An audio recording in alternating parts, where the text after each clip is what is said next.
ആരോപണങ്ങളെയും വിവാദങ്ങളെയും പാടെ തള്ളുകയാണ് മുഖ്യമന്ത്രി. ഇന്നലെ ദ ഹിന്ദുവിൽ വന്നത് താൻ പറഞ്ഞതല്ല എന്ന് പറയുന്നു. കരിപ്പൂർ വിമാനത്താവളം വഴിയുള്ള സ്വർണ്ണക്കടത്തിനെ പറഞ്ഞാൽ അത് മലപ്പുറത്തെക്കുറിച്ചല്ല എന്നും കോഴിക്കോട്ടെ പൊതുസമ്മേളനത്തിൽ വെച്ച് പിണറായി വിജയൻ വിശദീകരിക്കുന്നു.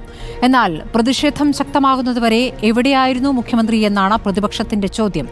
സംഘ് പരിവാറിന്റെ പാതയിലാണ് CPIMന്റെ സഞ്ചാരമെന്നും അവർ കുറ്റപ്പെടുത്തുന്നു. മുഖ്യമന്ത്രി നടത്തിയത് വോട്ട് ബാങ്കിന് വേണ്ടിയുള്ള വഴിവിട്ട പ്രീണനമാണെന്നും BJPയും പറയുന്നു. ചോദ്യമിതാണ്, മലപ്പുറത്ത് പെട്ടോ?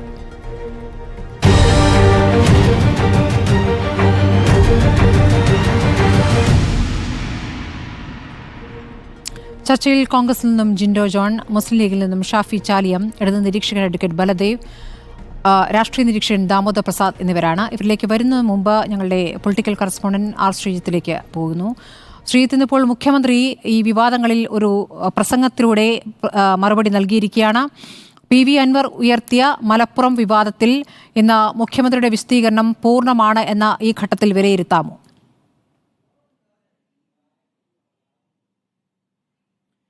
സ്മൃതി, CPIMന്റെ കോഴിക്കോട് ജില്ലാ കമ്മിറ്റി പണി കഴിപ്പിച്ച AKG ഓഡിറ്റോറിയത്തിന്റെ ഉദ്ഘാടനം നിർവഹിച്ച് സംസാരിക്കുമ്പോഴാണ് മുഖ്യമന്ത്രി ഈ തനിക്കെതിരെ വന്നിരിക്കുന്ന പുതിയ ആരോപണങ്ങളുമായി ബന്ധപ്പെട്ട ഒരു വിശദീകരണം നടത്തിയത്. രണ്ട് ആരോപണങ്ങൾക്കാണ് മുഖ്യമന്ത്രി മറുപടി പറഞ്ഞത്. ഒന്ന്, ദ ഹിന്ദു ദിനപത്രത്തിൽ മലപ്പുറം ജില്ലയുമായി ബന്ധപ്പെട്ട് നടത്തിയ പരാമർശത്തെപ്പറ്റിയുള്ള വിശദീകരണം. അതിൽ മുഖ്യമന്ത്രി പറഞ്ഞിരിക്കുന്ന കാര്യം എന്ന് പറയുന്നത്, ഹിന്ദു ദിനപത്രത്തോട് താൻ പറഞ്ഞ കാര്യമല്ല ആ അഭിമുഖത്തിൽ വന്നിരിക്കുന്നത്. അക്കാര്യം അവരോട് തൻ്റെ ഓഫീസ് ചൂണ്ടിക്കാണിച്ചു. അവർ വീഴ്ച പറ്റിയെന്ന കാര്യം സമ്മതിച്ചിട്ടുണ്ട്. ബാക്കി കാര്യങ്ങൾ താൻ മനസ്സിലാക്കിയിട്ടില്ല എന്നുള്ളതാണ്. എന്നാൽ അദ്ദേഹം മനസ്സിലാക്കാതെ പോയ ബാക്കി കാര്യങ്ങളിലാണ് ഇതിൻ്റെ ഏറ്റവും പ്രധാനപ്പെട്ട കാര്യം കിടക്കുന്നത് എന്നതാണ് വസ്തുത. ആ യാഥാർത്ഥ്യത്തിലേക്ക് പോകാൻ, ആ വസ്തുതയിലേക്ക് പോകാൻ മുഖ്യമന്ത്രി എന്തുകൊണ്ടോ തയ്യാറായില്ല ഈ വിശദീകരണത്തിൽ. അതായത് PR ഏജൻസി ചുമതലപ്പെടുത്തിയതനുസരിച്ചാണ് ഈ ബന്ധപ്പെട്ട ഭാഗം അഭിമുഖത്തിൽ ഉൾപ്പെടുത്തിയത് എന്നാണ് ദ ഹിന്ദുവിൻ്റെ വിശദീകരണം. അങ്ങനെ ഒരു മലപ്പുറം ജില്ലയുമായി ബന്ധപ്പെട്ട് അല്ലെങ്കിൽ പോലീസുമായി ബന്ധപ്പെട്ട ഒരു സ്ഥിതിവിവര കണക്ക് ഈ അഭിമുഖത്തിൽ ഉൾപ്പെടുത്താൻ ആരാണ് PR ഏജൻസി ചുമതലപ്പെടുത്തിയത്? ഈ കണ്ടന്റ് ആരാണ് തയ്യാറാക്കി PR ഏജൻസിക്ക് നൽകിയത്? ആരുടെ അനുമതിയോടെയാണ് നൽകിയത്? തുടങ്ങിയ കാര്യങ്ങളിൽ മുഖ്യമന്ത്രിയുടെ ഉത്തരവാദിത്തം ഇപ്പോഴും ഒഴിഞ്ഞു പോകുന്നില്ല. ആ ഏരിയ ഡാർക്കായി ഇരുട്ടിൽ നിർത്തിക്കൊണ്ടാണ് മുഖ്യമന്ത്രി ഇപ്പോഴും ഇതുമായി ബന്ധപ്പെട്ട് വിശദീകരണം നടത്തിയത്. മറ്റൊന്ന്, മലപ്പുറം ജില്ലയെ ആകെ തെറ്റായി വ്യാഖ്യാനിക്കാനും ന്യൂനപക്ഷ വിരുദ്ധമായിട്ടുള്ള സമീപനം സ്വീകരിച്ചുവെന്ന ആക്ഷേപങ്ങൾക്കുള്ള മറുപടിയാണ്. മലപ്പുറം ജില്ലയിലെ സ്വർണ്ണക്കടത്തുമായി ബന്ധപ്പെട്ടും മറ്റും വന്ന കണക്ക് മലപ്പുറത്തെ വിമാനത്താവളമായ കരിപ്പൂരിൽ പിടിച്ച സ്വർണ്ണത്തിൻ്റെ കണക്ക് പറയുന്ന കാര്യവുമായി ബന്ധപ്പെട്ടാണ് പറഞ്ഞത്. അത് ഏതെങ്കിലും ജില്ലയ്ക്കെതിരാണ് എന്ന് ആരും കരുതുന്നില്ല. എന്നാൽ PV അൻവർ അടക്കമുള്ള ആളുകൾ, അതായത് PV അൻവർ നാവ് വാടകയ്ക്ക് കൊടുത്തു എന്ന പരാമർശമാണ് മുഖ്യമന്ത്രി ഇന്ന് കോഴിക്കോട് നടത്തിയത്. സ്മൃതിക്ക് ഓർമ്മയുണ്ടാകുമെന്ന് ഞാൻ കരുതുന്നു. നേരത്തെ CPIMലെ വിഭാഗീയത രൂക്ഷമായിരുന്ന കാലത്ത് ഈ നാവ് വാടകയ്ക്ക് കൊടുക്കൽ എന്ന പരാമർശം മുഖ്യമന്ത്രി നടത്തിയിട്ടുണ്ട്. അന്ന് ആ നാവ് വാടകയ്ക്ക് കൊടുക്കൽ പരാമർശം RSPയുടെ സംസ്ഥാന സെക്രട്ടറി ആയിരുന്ന പ്രൊഫസർ TJ ചന്ദ്രചൂഡിനെതിരെയായിരുന്നു. അങ്ങനെയുള്ള അതായത് CPIM വിഭാഗീയതയിൽ VSന് അനുകൂലമായിട്ടുള്ള നിലപാടുകൾ എടുക്കുന്നു എന്നതായിരുന്നു ചന്ദ്രചൂഡിന് മേൽ ഇത്തരമൊരു അധിക്ഷേപം ചൊരിയാനുള്ള കാരണം. അതേ പരാമർശം ഇപ്പോൾ അൻവറിനെതിരെ നടത്തിയിരിക്കുന്നു. അപ്പോൾ മലപ്പുറത്തെ ജനങ്ങളിൽ വിദ്വേഷം പരത്തുന്ന തരത്തിൽ ഉള്ള ചില വ്യാഖ്യാനങ്ങൾ മറ്റും നൽകി തെറ്റായ പ്രചരണം നടത്തുകയാണ്. രക്തസാക്ഷികളുടെ പാർട്ടിയാണ് CPIM. ഒരിക്കലും ന്യൂനപക്ഷ വിരുദ്ധമായ ഒരു സമീപനം എടുത്തിട്ടില്ല എന്ന് മുഖ്യമന്ത്രി ആവർത്തിച്ച് പറയുകയും ചെയ്യുന്നു. എന്നാൽ ഈ കാര്യങ്ങളിൽ നേരത്തെ വാർത്താ സമ്മേളനത്തിൽ മുഖ്യമന്ത്രി ഈ അഭിമുഖത്തിൽ പറഞ്ഞ കാര്യങ്ങൾ ആവർത്തിച്ചിട്ടുള്ളതാണ്. അത് ഈ അഭിമുഖവുമായി ബന്ധപ്പെട്ട് ദ ഹിന്ദുവിൻ്റെ വിശദീകരണക്കുറിപ്പിലും ചൂണ്ടിക്കാണിക്കുന്നുണ്ട്. അതായത് മലപ്പുറത്തെ സ്വർണ്ണവേട്ടയുമായി ബന്ധപ്പെട്ടും ഹവാല കടത്തുമായി ബന്ധപ്പെട്ടുമുള്ള കണക്കുകൾ മുഖ്യമന്ത്രി ഏറ്റവും ഒടുവിൽ അൻവറിന് മറുപടി പറയാൻ വിളിച്ചു ചേർത്ത വാർത്താ സമ്മേളനത്തിൽ പറഞ്ഞതാണ്. അപ്പോൾ വാർത്താ സമ്മേളനത്തിൽ പറഞ്ഞ വസ്തുതകൾ അവിടെ തന്നെ നിൽക്കുകയാണ്. അത് അഭിമുഖത്തിൽ ആവർത്തിക്കുകയായിരുന്നു എന്ന് വേണം മനസ്സിലാക്കാൻ. അതേപ്പറ്റി മുഖ്യമന്ത്രി ഇന്ന് പ്രതികരിച്ച് കണ്ടില്ല. ശരി, അപ്പോൾ അതിൽ പൂർണ്ണമായ വ്യക്തത എന്ന ഈ പ്രതികരണത്തെ കാണാൻ പറ്റില്ല എന്നാണ് R. ശ്രീജിത്തിന്റെ വിശകലനം. ഞാൻ ചർച്ചയിൽ പ്രതിനിധികളിലേക്ക് പോകുന്നു. ജിൻഡോ ജോൺ, ഇപ്പോൾ മലപ്പുറവുമായി ബന്ധപ്പെട്ട് വർഗീയ നിലപാടെടുക്കുന്നു CPIM എന്നുള്ളതാണല്ലോ ഇന്നിപ്പോൾ യൂത്ത് കോൺഗ്രസിന്റെ പ്രതിഷേധം, യൂത്ത് ലീഗിന്റെ പ്രതിഷേധം, മുഖ്യമന്ത്രിക്ക് നേരെ കരിങ്കൊടി കാട്ടിലൊക്കെ നമ്മൾ ഇന്ന് കണ്ടതാണ്. പക്ഷേ മലപ്പുറവുമായി ബന്ധപ്പെട്ടല്ല ഒരു ആ കണക്കുകൾ ഇന്ന് കഴിഞ്ഞ വാർത്താ സമ്മേളനത്തിൽ 21-ാം തീയതിയത്തെ വാർത്താ സമ്മേളനത്തിൽ പറഞ്ഞ കാര്യങ്ങൾ ഇന്ന് വീണ്ടും അദ്ദേഹം ആവർത്തിക്കുന്നുണ്ട് ഇന്ന് ഈ പ്രസംഗത്തിൽ. ആ കണക്കുകൾ പറയുന്നു. അപ്പോൾ കരിപ്പൂർ മലപ്പുറം ജില്ലയിലാണല്ലോ എന്ന സാങ്കേതികമായ കാര്യം പറയുകയും ചെയ്യുന്നു. അല്ലാതെ ആ ജില്ലയെ വേറെ രൂപത്തിൽ കുഞ്ഞാലിക്കുട്ടി പറഞ്ഞതുപോലെ ബാഡ് ടേസ്റ്റിൽ പറഞ്ഞതല്ല എന്ന് അദ്ദേഹം വിശദീകരിക്കുകയും ചെയ്യുന്നു. നിങ്ങൾക്ക് എന്താണ് ഈ പ്രസംഗം കണ്ടിട്ട് തോന്നിയത് കോൺഗ്രസിന്, ശ്രീ ജിൻഡോ ജോൺ? സ്മൃതി, ഇതിൽ നിന്ന് നമുക്കൊരു കാര്യം മനസ്സിലാകുന്നത്, അറിയാതെ എങ്കിലും മലപ്പുറമായി ബന്ധപ്പെട്ട പ്രസ്താവനയിൽ മുഖ്യമന്ത്രിയുടെ മനസ്സിലിരിപ്പ് കേരളത്തിന്റെ പൊതുസമൂഹത്തിന്റെ മുമ്പിൽ വെളിവാക്കപ്പെട്ടു. CPM എന്ന് പറഞ്ഞ പാർട്ടിയുടെ തനി നിറവും വ്യക്തമാക്കപ്പെട്ടു. കാലാകാലങ്ങളായിട്ട് ഈ സംസ്ഥാനത്തെ ന്യൂനപക്ഷ വിഭാഗത്തിൽപ്പെട്ട ആളുകളെ ചതിച്ചും വഞ്ചിച്ചും പറ്റിച്ചും ഒക്കെ ഇവർ അധികാരത്തിലേക്ക് വരാനായിട്ട് പല വഴികളും തേടിയിട്ടുണ്ട്. മുഖ്യമന്ത്രി ഇന്നും അതിനെ ന്യായീകരിക്കുകയാണ്. ഞാൻ ചോദിക്കട്ടെ, ഇന്ന് ഉച്ചയ്ക്ക് AK ബാലൻ പോലും ഇവരുടെ പാർട്ടിയുടെ സമുന്നതര നേതാവാണല്ലോ, മുഖ്യമന്ത്രിയോ മുഖ്യമന്ത്രിയുടെ മകളോ മുഖ്യമന്ത്രിയുടെ കുടുംബത്തിൽ ആരെങ്കിലും എന്തെങ്കിലും ഇത്തരം തക്കിട തെറിയുടെ കേസിൽപ്പെട്ടാൽ ആദ്യം വന്ന് ക്യാപ്സ്യൂൾ വാരി വിതറുന്ന നേതാവാണ് AK ബാലൻ. അദ്ദേഹം പോലും ഈ ഹിന്ദു പത്രത്തിൽ വന്ന പ്രസ്താവനയെ ന്യായീകരിക്കുന്നത് നമ്മൾ കണ്ടേ. ഇന്നലത്തെ കേരളത്തിലെ മുഴുവൻ ദൃശ്യ മാധ്യമങ്ങളിലും CPMന്റെ ഔദ്യോഗിക പ്രതിനിധികൾ വന്നിരുന്ന് മുഖ്യമന്ത്രി ഹിന്ദു പത്രത്തിൽ മുഖ്യമന്ത്രിയുടേതായിട്ട് അച്ചടിച്ചു വന്ന ആ പ്രസ്താവനയെ എൻഡോഴ്സ് ചെയ്തുകൊണ്ട് ന്യായീകരിക്കുന്ന മുഴുവൻ നിലപാടുകളും എടുത്ത് പ്രഖ്യാപിച്ചു, അല്ലേ? അപ്പോൾ അതിനെല്ലാം ഉത്തരം കിട്ടാതെ വന്നു. അത് വിചാരിച്ചതിനേക്കാൾ അപ്പുറത്തെ നെഗറ്റീവ് റിസൾട്ടാണ് സമൂഹത്തിൽ ഉണ്ടാക്കുന്നത് എന്ന് മനസ്സിലാക്കിയപ്പോൾ ഇപ്പോൾ വേറൊരു ക്യാപ്സ്യൂളായിട്ട് ഇറങ്ങിയിരിക്കുകയാണ്. PR ഏജൻസി കൊടുത്ത വാർത്തയാണ്. മുഖ്യമന്ത്രിക്ക് അറിവില്ല, മുഖ്യമന്ത്രിയുടെ പ്രസ് സെക്രട്ടറി അതുമായി ബന്ധപ്പെട്ട വിശദീകരണം ചോദിച്ചിട്ട് ഉണ്ട് എന്നൊക്കെ പറയുന്നു.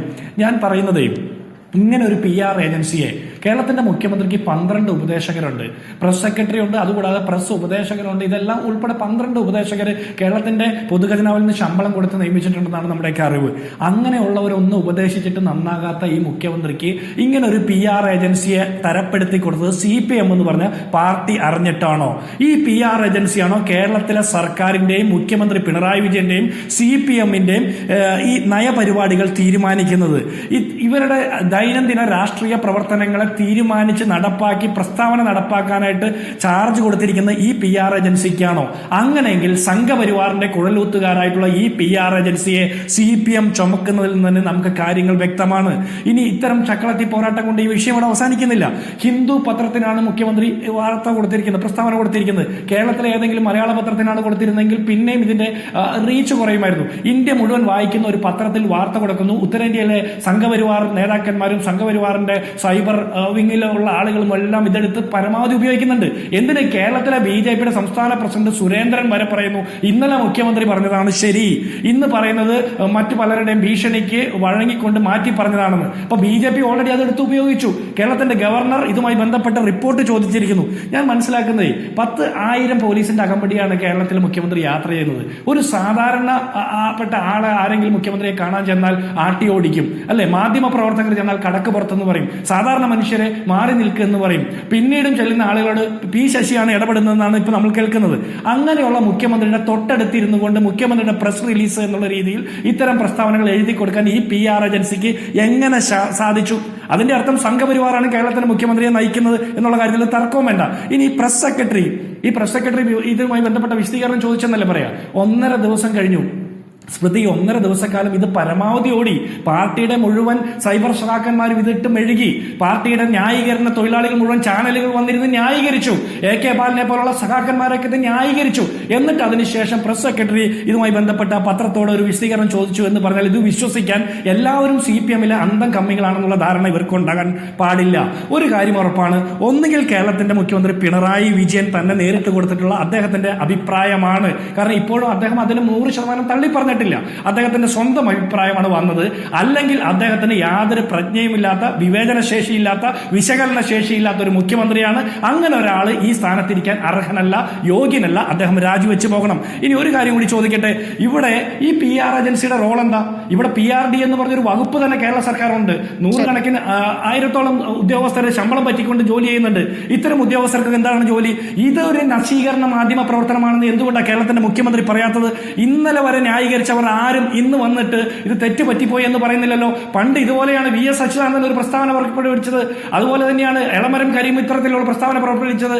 അല്ലെങ്കിൽ കടകംപള്ളി സുരേന്ദ്രനൊക്കെ പറഞ്ഞിട്ട് പോയത്. ഇവരൊക്കെ ഇത് പറഞ്ഞിട്ട് പോകും. പക്ഷെ കേരളത്തിനപ്പുറത്ത് ഉത്തരേന്ത്യയിൽ മുഴുവൻ സംഘപരിവാറിന്റെ ആളുകൾക്ക് എടുത്ത് പ്രയോഗിക്കാനുള്ള കേരളം ഒരു ഇസ്ലാമോഫോബിക് ആയിട്ടുള്ള സംസ്ഥാനമാണ്, മതരാഷ്ട്രവാദത്തിന് വേണ്ടി വാദിക്കുന്ന ആളുകളുടെ സംസ്ഥാനമാണെന്നൊക്കെയുള്ള പച്ചക്കള്ളം പ്രചരിപ്പിക്കാനുള്ള അവസരം വഴിമരുന്നിട്ട് കൊടുത്ത മുഖ്യമന്ത്രിയാണ്. ശരി ജിൻഡോ, ഞാൻ CPM പ്രതിനിധി ചർച്ചയിൽ ഇല്ലാത്തത് ഈ സമയത്ത് അവർ അവൈലബിൾ അല്ലാത്തത് കൊണ്ടാണ്. അല്ലാതെ ഈ വിഷയത്തിൽ നിന്ന് അവർ ഒളിച്ചോടുകയില്ല. അടുത്ത ചർച്ചയിൽ അവരുണ്ട്. അപ്പോൾ അഡ്വക്കേറ്റ് ബലദേവിലേക്കാണ്. അഡ്വക്കേറ്റ് ബലദേവ്, ഇതിപ്പോൾ മുഖ്യമന്ത്രി 21-ാം തീയതി വാർത്താ സമ്മേളനത്തിൽ പറഞ്ഞ കാര്യങ്ങൾ ഇന്നത്തെ പ്രസംഗത്തിൽ ഒന്നുകൂടി ആവർത്തിക്കുന്നു. അത് ആവർത്തിക്കുമ്പോൾ അത് അൻവറിന് കൂടിയുള്ള മറുപടിയാവുകയാണ്. നാവ് വാടകയ്ക്കെടുത്തവർ, വർഗീയ ശക്തികളുടെ നാവ് വാടകയ്ക്കെടുത്തവർ എന്ന രൂപത്തിൽ അത് അൻവറിന് കൂടിയുള്ള മറുപടിയായി ആ കാര്യങ്ങൾ പറഞ്ഞുകൊണ്ട് എന്തുകൊണ്ട് മലപ്പുറം എന്ന് പറഞ്ഞു, എന്തുകൊണ്ട് കരിപ്പൂർ എന്ന് പറഞ്ഞു, അത് സാങ്കേതികമായ കണക്കുകൾ സഹിതമാണ് പറയുന്നത് എന്ന് അദ്ദേഹം വിശദീകരിക്കുന്നു. പക്ഷേ CPM-ന്റെ മതനിരപേക്ഷ നിലപാട് മനസ്സിലാക്കാൻ ഇവിടെ നാടിനറിയാം എന്ന് അദ്ദേഹം വിശദീകരിക്കുകയും ചെയ്യുന്നു. പക്ഷേ താങ്കൾക്കറിയാമല്ലോ എന്തുകൊണ്ടാണ് വാർത്താ സമ്മേളനത്തിൽ ഈ കണക്കുകൾ പറയുമ്പോൾ അത് വിവാദമായത് എന്ന്. ഇതിൻ്റെ അടിസ്ഥാനം എന്താണ്? ഏറ്റവും പ്രധാനപ്പെട്ട വിഷയം, തുടക്കത്തിലുണ്ടായ വിഷയം എന്താണ്? ADGP RSS കൂടിക്കാഴ്ചയാണല്ലോ. അതുമായി ബന്ധപ്പെട്ട് മുഖ്യമന്ത്രി പാലിക്കുന്ന മൗനവും ADGPയോടുള്ള ഒരു എന്താ പറയുക, ഒരു സ്നേഹവുമാണല്ലോ. കാരണം ഒരു ശക്തമായ പ്രതികരണം ഈ ഘട്ടത്തിലും വന്നിട്ടില്ല. അൻവറിനോട് എത്ര ശക്തമായിട്ടാണ് അദ്ദേഹം ഇന്ന് പ്രതികരിച്ചിരിക്കുന്നത്. അപ്പോൾ അങ്ങനെ ഒരു പ്രതികരണം വരാത്ത ഘട്ടത്തിൽ സംശയത്തിൻ്റെ നിഴലിലാണ് മുഖ്യമന്ത്രി. അതിന് തുടർച്ചയായി CPM എന്നുള്ള ആരോപണം ശക്തമാകുന്നതിനിടയിലാണല്ലോ ഈ കാര്യങ്ങൾ വാർത്താ സമ്മേളനത്തിൽ വിശദീകരിക്കുന്നത്. അവർ സ്വർണ്ണക്കടത്തുമായി ബന്ധപ്പെട്ട് എങ്ങനെയാണ് പോലീസ് പ്രവർത്തിക്കുന്നത് എന്ന കാര്യങ്ങളാണല്ലോ വാർത്താ സമ്മേളനത്തിൽ വിശദീകരിച്ചത്. അതിൻ്റെ മറുപടിയായി പറയുമ്പോൾ അദ്ദേഹം ഈ പറയുന്ന സാങ്കേതികത്വം പറഞ്ഞുകൊണ്ട് ഈ കാര്യങ്ങൾ വിശദീകരിക്കുമ്പോൾ എന്താണ് സാധാരണ ഒരു മലപ്പുറത്തുകാരന് അല്ലെങ്കിൽ ഒരു മലബാറിലെ ഒരു ന്യൂനപക്ഷ സമുദായത്തിൽപ്പെട്ട ഒരാൾക്ക് തോന്നുക? ശ്രീ ബലദേവ്, താങ്കൾ മനസ്സിൽ നിന്ന് പറയൂ മറുപടി. ഇടതുപക്ഷത്തെ സംബന്ധിച്ചും CPM-നെ സംബന്ധിച്ചും കേരളത്തിലെ ജനങ്ങൾക്കെല്ലാം വളരെ വ്യക്തമായിട്ട് അറിയാവുന്ന ഒരു കാര്യമുണ്ട്. എന്നും മതന്യൂനപക്ഷങ്ങളെ സംരക്ഷിക്കുന്നതിനും കേരളത്തിന്റെ മാത്രമല്ല ഭാരതത്തിന്റെ മതേതര കാഴ്ചപ്പാട്, ജനാധിപത്യ കാഴ്ചപ്പാട്, ഫെഡറൽ വ്യവസ്ഥ, ഇതൊക്കെ കാത്തു സൂക്ഷിക്കുന്നതിന് പ്രതിജ്ഞാബദ്ധമായ ഒരു പാർട്ടിയാണ് കമ്മ്യൂണിസ്റ്റ് പാർട്ടികളെല്ലാം തന്നെ. ഇടതുപക്ഷ മുന്നണിയിലെ കമ്മ്യൂണിസ്റ്റ് പ്രസ്ഥാനങ്ങളെല്ലാം അങ്ങനെ തന്നെയാണ് നിൽക്കുന്നത്. ശ്രീ ഷിൻഡോ മറന്നുപോയൊരു കാര്യം ഞാനൊന്ന് ഓർപ്പിക്കാം. ശ്രീ AK ആന്റണി 2001-2005 മുഖ്യമന്ത്രിയായിട്ടിരുന്നപ്പോൾ അദ്ദേഹത്തിന് ഒരു പരാമർശം വന്നു. എന്തായിരുന്നു അറിയാ പരാമർശം? ചിലര് സമ്മർദ്ദങ്ങളിലൂടെ കാര്യങ്ങൾ നേടിയെടുക്കാൻ ശ്രമിക്കുന്നു. അദ്ദേഹം ജാതിയും മതവും ഒന്നും പറഞ്ഞില്ല. ആ ഒരൊറ്റ കാര്യമാണ് അന്ന് അദ്ദേഹത്തിനെതിരെ UDF-ലെ ഘടകകക്ഷിയായിരുന്ന മുസ്ലിം ലീഗ് തിരിയുകയും മുഖ്യമന്ത്രി സ്ഥാനം നഷ്ടപ്പെട്ട് അദ്ദേഹം ഉമ്മൻചാണ്ടിലേക്ക് മുഖ്യമന്ത്രി സ്ഥാനം പോയത്. അദ്ദേഹം ജാതിയും മതവും ഒന്നും പറഞ്ഞില്ല. ചിലര് സമ്മർദ്ദങ്ങളിലൂടെ കാര്യങ്ങൾ സാധിക്കുന്നു എന്നൊരു വാക്ക് മാത്രം ഉപയോഗിച്ചത്. അതിന് അദ്ദേഹം പറഞ്ഞത്, ഇത് മുസ്ലിങ്ങളെ ഉദ്ദേശിച്ചുകൊണ്ടാണ് ഈ പറഞ്ഞത്, മുസ്ലിങ്ങൾക്കെതിരെയാണ് ശ്രീ AK ആന്റണി പറഞ്ഞതെന്ന് പറഞ്ഞ് കേരളം മൊത്തത്തിൽ ഞങ്ങളും ചർച്ച ചെയ്തു, എല്ലാവരും ചർച്ച ചെയ്തതാണ്. VS അച്യുതാനന്ദൻ അതുപോലെ തന്നെ ഒരു പരാമർശം വന്നു. അദ്ദേഹം പിന്നെ കുറെ കൂടെ ആഴത്തിൽ മുസ്ലിം വരുന്ന രീതിയിൽ തന്നെയാണ് അദ്ദേഹത്തിന്റെ പ്രസ്താവന വന്നത്. ഇവിടെ ശ്രീ പിണറായി വിജയന്റെ ഈ പ്രസ്താവന അദ്ദേഹം ഹിന്ദു പത്രത്തിന് കൊടുത്ത അഭിമുഖം, അത് 29-ാം തീയതിയാണ് അദ്ദേഹം അഭിമുഖം കൊടുക്കുന്നത്. 30-ാം തീയതി, അതായത് ഇന്നലത്തെ പത്രത്തിൽ അത് അടിച്ചു വന്നു. ഇന്ന് തന്നെ അദ്ദേഹം അത് നിഷേധിക്കുകയും ചെയ്തു. അപ്പൊ ഇവിടെ പ്രധാനമായിട്ട് പ്രതിപക്ഷ നേതാവും BJP നേതാവും ഒക്കെ ചോദിച്ച ഒരു കാര്യം, എന്തുകൊണ്ട് ഇതേവരെ നിഷേധിച്ചില്ല? ഇന്നലെയാണ് അത് പത്രത്തിൽ വന്നത്. ഇന്ന് തന്നെ അദ്ദേഹം ഒരു പൊതുയോഗത്തിലാണോ നിഷേധിച്ചത്? അതൊരു കാലതാമസമായി താങ്കൾ കാണുന്നില്ല? അതായത് ഇന്നലെ രാവിലെ വന്ന വാർത്ത, അതിനുശേഷം വിമർശനങ്ങൾ വന്ന് ഇന്ന് വൈകിട്ട്, ഇന്ന് സന്ധ്യ കഴിഞ്ഞ് പ്രതികരിക്കുന്നതിൽ ഒരു കാലതാമസമില്ല എന്നാണ് താങ്കൾ പറയുന്നത്. അതിനിടയ്ക്ക് ഒരുപാട് വെള്ളം ഒലിച്ചു പോയിട്ടുണ്ട്. ഉണ്ട്, തീർച്ചയായിട്ടും. ഇന്നലെ ചർച്ചകൾ ഞാൻ ഒരു ചാനലിൽ പങ്കെടുത്തതാണ്. ഈ ചർച്ചകളിലെല്ലാം തന്നെ ഇതിനെക്കുറിച്ച് വന്നപ്പോൾ ഞങ്ങൾ ആരും ആ പ്രസ്താവനയിൽ പറഞ്ഞ ഷിൻഡോ പറഞ്ഞ പോലെ അങ്ങനെ പരിപൂർണമായിട്ട് നിഷേധിക്കുകയല്ല ചെയ്തത്. ഞങ്ങൾ പറഞ്ഞത്, മുഖ്യമന്ത്രി പറഞ്ഞതിനകത്ത് ഒരിക്കൽ പോലും മുഖ്യമന്ത്രി മലപ്പുറത്തുകൂടെ ഈ സ്വർണം കടത്തുന്നു, വളരെ കൂടുതലായിട്ട് വരുന്നു, കരിപ്പൂർ എയർപോർട്ടിലൂടെ വരുന്നു, അല്ലാതെ അത് ഒരിക്കലും അത് മുസ്ലിങ്ങൾക്കെതിരെ അല്ല. മലപ്പുറം മുസ്ലിം ഭൂരിപക്ഷമുള്ള ഒരു ജില്ലയാണ്. ആ എയർപോർട്ട് നിൽക്കുന്നത് മലപ്പുറത്താണ്. അതുകൊണ്ട് തന്നെ അത് മുസ്ലിങ്ങൾക്കെതിരെ നിങ്ങൾ വളച്ചൊടിക്കരുത്. ഒരിക്കൽ പോലും നമുക്കെല്ലാവർക്കും അറിയാമല്ലോ, CAA സമരമായാലും യൂണിഫോം സിവിൽ കോഡിലായാലും കേരളത്തിൽ മാത്രമല്ല ഭാരതത്തിൽ മൊത്തത്തിൽ ഇടതുപക്ഷ പ്രസ്ഥാനങ്ങൾ ശക്തമായിട്ട് BJP ഗവൺമെന്റിന്റെ ആന്റി മുസ്ലിം നയങ്ങളെ ശക്തമായിട്ട് എതിർക്കുന്നവരാണ് ഞങ്ങൾ.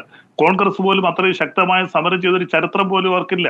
കോൺഗ്രസിന്റെ ഈ ചില മതന്യൂനപക്ഷങ്ങളോടോ ചില പ്രത്യേക മതങ്ങളോടോ, എന്തിന് ഭൂരിപക്ഷം വരുന്ന ഹിന്ദു വർഗീയതയോടോ ഉള്ള പ്രീണനമാണ് കോൺഗ്രസിനുണ്ടായ അപജയമെന്ന് കോൺഗ്രസിന്റെ മുതിർന്ന നേതാക്കന്മാർ തന്നെ പറഞ്ഞിട്ടുണ്ട്. പക്ഷെ ഞങ്ങൾക്ക് ഇടതുപക്ഷ പ്രസ്ഥാനങ്ങൾക്ക് യാതൊന്നിനും അങ്ങനെ യാതൊരു വിധമായ ഒരു മതഭൂരിപക്ഷമായാലോ മതന്യൂനപക്ഷമായാലോ ഈ രണ്ടു പക്ഷത്തോട് ഞങ്ങൾ അങ്ങനെ പ്രത്യേകിച്ച് പ്രീണനമൊന്നും കാണിക്കുന്നില്ല. ഒരു കാര്യം ഞാൻ directorate of revenue intelligence 2024 April മാസത്തിൽ വിട്ട ഒരു കണക്ക് ഞാനൊന്ന് പറയാം.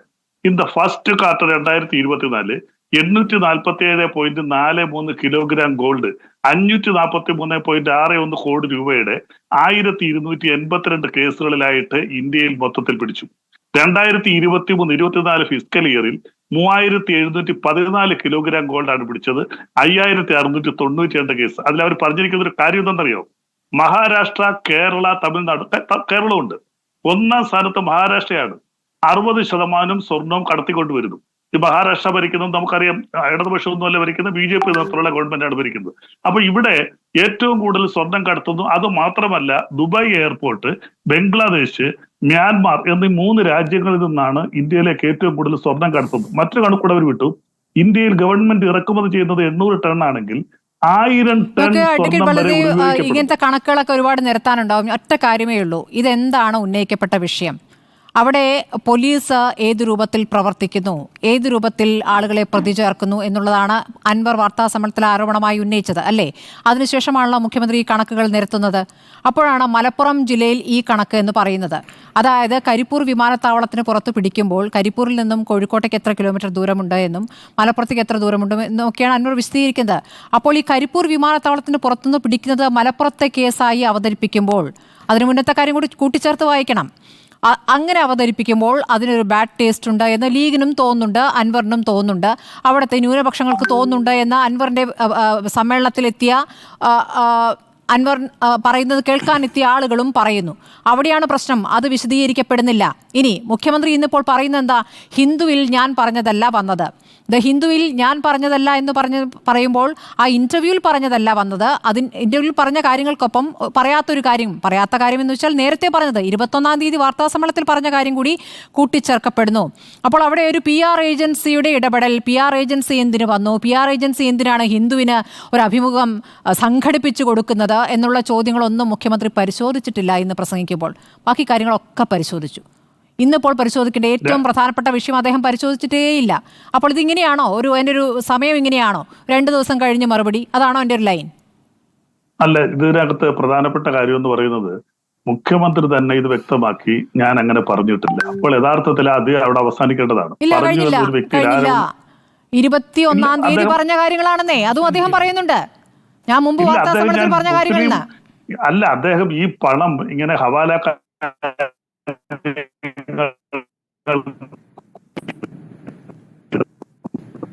ചെറിയ സാങ്കേതിക പ്രശ്നമുണ്ട്, റേഞ്ച് കട്ടായിരിക്കുന്നു. ശ്രീ ബലദേവ്, ഞാൻ താങ്കളിലേക്ക് വരാം. പാസിംഗ് ഫാന്റസി എന്ന് പറയും. കാരണം ഇടതുപക്ഷത്തെ കുറിച്ചും CPM-നെ കുറിച്ചും എപ്പോഴും പറഞ്ഞുകൊണ്ടിരുന്ന ഒരു ആരോപണത്തിന് വിരുദ്ധമായിട്ടാണ് ഇപ്പൊ പറയുന്നത്. ഞങ്ങൾ മുസ്ലിങ്ങളിലുള്ള ചില പ്രത്യേക വിഭാഗങ്ങളെ, SDPI അതുപോലെയുള്ള ചില PDP തുടങ്ങിയ പാർട്ടികളെ ഞങ്ങൾ കാലാകാലങ്ങളിൽ കൂട്ടുപിടിക്കുന്നു, മുസ്ലിം പ്രീണനം ഞങ്ങൾ കൂടുതലായിട്ട് ചെയ്യുന്നു എന്നായിരുന്നു ഇന്ന് വരെ അല്ലെങ്കിൽ ഇന്നലെ വരെ മറ്റു പാർട്ടിക്കാരെല്ലാം പറഞ്ഞുകൊണ്ടിരുന്നത്. ഇപ്പോഴാണ് അവർ തന്നെ അതേ നാവിലാണ് പറയുന്നത് ഇടതുപക്ഷവും പിണറായി വിജയനും CPM-ഉം ഒക്കെ മുസ്ലിങ്ങൾക്കെതിരെ പറയുന്നു. അത് കേരളത്തിൽ നല്ലൊരു ശതമാനം വരുന്ന 24% വരുന്ന മുസ്ലിങ്ങൾക്ക് നല്ലതുപോലെ അറിയാം. കേരളത്തിൽ എക്കാലവും മുസ്ലിങ്ങളുടെ അവകാശങ്ങൾ സംരക്ഷിക്കുന്നതിന് വിശേഷിച്ചും മലബാർ മേഖലകളിൽ വളരെ ശക്തമായിട്ട് നിലനിന്നിട്ടുള്ള ഒരു പ്രസ്ഥാനമാണ് CPM എന്നും ഇടതുപക്ഷ പ്രസ്ഥാനങ്ങളെന്നും. അതുകൊണ്ട് ഒരു കാരണവശാലും മുസ്ലിം ലീഗും അതിലെ മുസ്ലിങ്ങളും ഇടതുപക്ഷവുമായിട്ടുള്ള യാതൊരു വിധമായ ബന്ധത്തെയും തകർക്കാൻ ഇത് BJP-യോ കോൺഗ്രസോ മറ്റ് ബൂർഷ്വാ കക്ഷികളോ ഒന്നും വിചാരിച്ച് ഇടതുപക്ഷവും ഈ മതന്യൂനപക്ഷവുമായിട്ടുള്ള ഈ ബന്ധത്തെ തകർക്കാൻ കഴിയില്ല. ഞങ്ങളുടെ നിലപാട് വളരെ വ്യക്തമാണ്. ഹിന്ദു പത്രം തന്നെ അത് നിഷേധിച്ചിട്ടുണ്ട്, അവര് ദുഃഖം പ്രകടിപ്പിച്ചിട്ടുണ്ട്. നിഷേധിച്ച ശേഷം പറഞ്ഞ കാര്യങ്ങൾ എന്താണ് ബാക്കി വിഴുങ്ങുന്നത്? പറഞ്ഞ കാര്യങ്ങൾ കൂടി ഉണ്ടല്ലോ. ഒരു PR ഏജൻസി വരുന്നു, PR ഏജൻസിയുടെ 2 പ്രതിനിധികൾ കൂടി ഈ അഭിമുഖത്തിൽ പങ്കെടുക്കുന്നു. PR ഏജൻസിയാണ് ഹിന്ദുവിനെ സമീപിച്ചുകൊണ്ട് ഒരു അഭിമുഖം ശരിയാക്കി തരാമെന്ന് പറയുന്നത്. അതിൻ്റെയൊക്കെ ആവശ്യമുണ്ടോ? ഹിന്ദുവിലൊരു റിപ്പോർട്ടർക്ക് മുഖ്യമന്ത്രിയിൽ നിന്നൊരു ഇന്റർവ്യൂ കിട്ടാൻ ഒരു ഏജൻസിയുടെ സഹായം വേണോ? അല്ല, അത് ശരിയാണ്. സ്മൃതിയുടെ ആ ചോദ്യം ശരിയാണ്. കാരണം ഇപ്പോഴത്തെ പുതിയ വ്യവസ്ഥിതിയിൽ പലയിടത്തും നമുക്കറിയാം PR ഏജൻസികൾ പലർക്കും വേണ്ടി പല ഇന്റർവ്യൂ നടത്തുന്നുണ്ട്. ഇപ്പോൾ അമേരിക്കൻ പ്രസിഡന്റ് ഒരു രാജ്യത്ത് പോകുന്ന ബ്രിട്ടൻ, ഞാൻ ഉദാഹരണം പറയുകയാണ്, അവിടെയൊക്കെ പലപ്പോഴും പല പത്രങ്ങൾക്കും വേണ്ടി പല PR ഏജൻസികൾ നടക്കാറുണ്ട്. ശരിയല്ല എന്ന് തന്നെയാണ് എന്റെ അഭിപ്രായം. അപ്പോൾ ഈ PR ഏജൻസി ആർക്ക് വേണ്ടിയാണ് അഡ്വക്കേറ്റ് ബലദേവ്? ആർക്ക് വേണ്ടി എന്ന ക്വസ്റ്റ്യൻ ഉണ്ടല്ലോ. ആരാണ് അവർക്ക് പണം കൊടുക്കുന്നത്? അല്ല, അദ്ദേഹം പറഞ്ഞല്ലോ, അത് വളരെ വ്യക്തമായിട്ട് പറഞ്ഞല്ലോ. ഇതിനകത്ത് പത്രത്തിന്റെ ഭാഗത്തുനിന്നോ അല്ലെങ്കിൽ അത് ആ ഇന്റർവ്യൂ നടത്തിയ PR ഏജൻസിയുടെ ഭാഗത്തുനിന്നോ ആണ് തെറ്റുപറ്റിയത്. മുഖ്യമന്ത്രിയുടെ ഭാഗത്തുനിന്ന് അങ്ങനെ ഒരു വീഴ്ച പറ്റിയിട്ടില്ല എന്ന് വളരെ വ്യക്തമായിട്ട്. ബലദേവ്, ഈ PR ഏജൻസി ആർക്ക് വേണ്ടി പ്രവർത്തിക്കുന്നു? അഡ്വക്കേറ്റ് ബലദേവ്, ആർക്ക് വേണ്ടിയാണ്? അപ്പൊ മുഖ്യമന്ത്രിയുടെ അഭിമുഖം ശരിയാക്കി കൊടുക്കുന്നവരാണെന്നേ. അല്ല, അത് ഞാൻ പറഞ്ഞില്ല. PR ഏജൻസി PR ഏജൻസി അങ്ങനെ ഒരിക്കൽ അത് ഹിന്ദു പത്രമായിരിക്കും. അത് നമ്മൾ അതിനെക്കുറിച്ച് ഡീറ്റെയിൽ ആയിട്ട് അന്വേഷിക്കേണ്ടിയിരിക്കുന്നു. അവരെ ചുമതലപ്പെടുത്തിയത് അല്ല, ഹിന്ദു ഡീറ്റെയിൽ പത്രമാണോ അവരുടെ ആ അതോ മുഖ്യമന്ത്രിയുടെ വാർത്താക്കുറിപ്പിൽ ഓഫീസ് വിശദീകരണം താങ്കൾ വായിച്ചില്ലേ അഡ്വക്കേറ്റ് ബലദേവ്? വായിച്ചു? എന്നിട്ട് എന്താണ് തീർച്ചയായിട്ടും താങ്കൾക്ക് വായിച്ചു. മനസ്സിലായത്? അല്ല, ഞാൻ പറഞ്ഞത് ഇതിനകത്തുള്ള കുറെ കൂടെ വ്യക്തത വരേണ്ടതായിട്ടുണ്ട്. ആ വ്യക്തത പിന്നീട് ആ ഉണ്ടാകും. വ്യക്തത ഇതിൽ തന്നിട്ടില്ല ഞങ്ങളുടെ മുഖ്യമന്ത്രി, അതുകൂടി പറയൂ. വ്യക്തത തന്നിട്ടില്ല. അല്ല, അതാണ് ഞാൻ പറഞ്ഞ വ്യക്തത വരും. തീർച്ചയായിട്ടും ഒരു ദിവസത്തിനും അതിന്റെ വ്യക്തത വരും. അതായത് സൗകര്യത്തിലുള്ള കുറച്ച് കാര്യങ്ങൾ മാത്രം പറഞ്ഞ് അദ്ദേഹം പോയി. അല്ല, അങ്ങനെയൊന്നും അല്ല. വളരെ വ്യക്തമായിട്ട് തന്നെ നേരത്തെ നിങ്ങൾ പറഞ്ഞതുപോലെ അൻവറിന്റെ കാര്യത്തിലൊക്കെ മുഖ്യമന്ത്രി ഒരു ദിവസം വന്ന് 2 മണിക്കൂർ റിപ്പോർട്ടർ ചാനലും ഉണ്ടായിരുന്നല്ലോ. 2 മണിക്കൂർ വളരെ വ്യക്തമായിട്ട് മുഖ്യമന്ത്രി മറുപടി തന്നെയാണ് എല്ലാ ചാനലിലും. അതുപോലെ തന്നെ വളരെ വ്യക്തമായിട്ട് അദ്ദേഹം ഈ കാര്യത്തിൽ നിങ്ങളുടെ എല്ലാവരുടെയും സംശയം ദൂരീകരിക്കും. അതിനകത്ത് യാതൊരു തർക്കവുമില്ല, ഒളിച്ചുകളിയുമില്ല. ശരി, ശ്രീ ഷാഫി ചാലിയം, പുകമറ വഴി ഏതു കൂട്ടരെ കൂടെ കൂട്ടാം എന്ന് പ്രതീക്ഷിക്കുന്നു അവർ തന്നെ തള്ളിപ്പറയും. ഇതാണ് അൻവറിന് കൊടുത്തിരിക്കുന്ന മുഖ്യമന്ത്രിയുടെ മറുപടി. അപ്പോൾ ന്യൂനപക്ഷത്തിൽ ഏതെങ്കിലും ഒരു വിഭാഗത്തെ പൂർണ്ണമായി ഇപ്പോൾ ഞാൻ പറയുന്ന കാര്യങ്ങൾ കൊണ്ട് കൂടെ കൂട്ടാമെന്ന് അൻവർ വ്യാമോഹിക്കുന്നുണ്ടെങ്കിൽ അവർ തന്നെ തള്ളിപ്പറയും. അതായത് CPM-ന്റെ മതേതര നിലപാടിനെ ആരും സംശയിക്കുന്നില്ല, ഈ നാടിനറിയാം എന്ന് അദ്ദേഹം പലതവണയായി ആവർത്തിച്ചു പറയുന്നുണ്ട്. ലീഗിന് അദ്ദേഹത്തിന്റെ പ്രസംഗത്തിന് ശേഷം എന്ത് മനസ്സിലാക്കാനായി?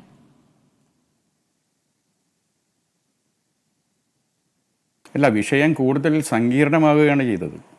അതായത് അൻവർ അടക്കമുള്ള അതല്ലെങ്കിൽ പ്രതിപക്ഷത്തുള്ള കോൺഗ്രസും മുസ്ലിം ലീഗും ഒക്കെ ഉന്നയിക്കുന്ന പ്രശ്നങ്ങൾ ശരിയാണെന്ന് കൂടുതൽ ശക്തിപ്പെടുകയാണ്.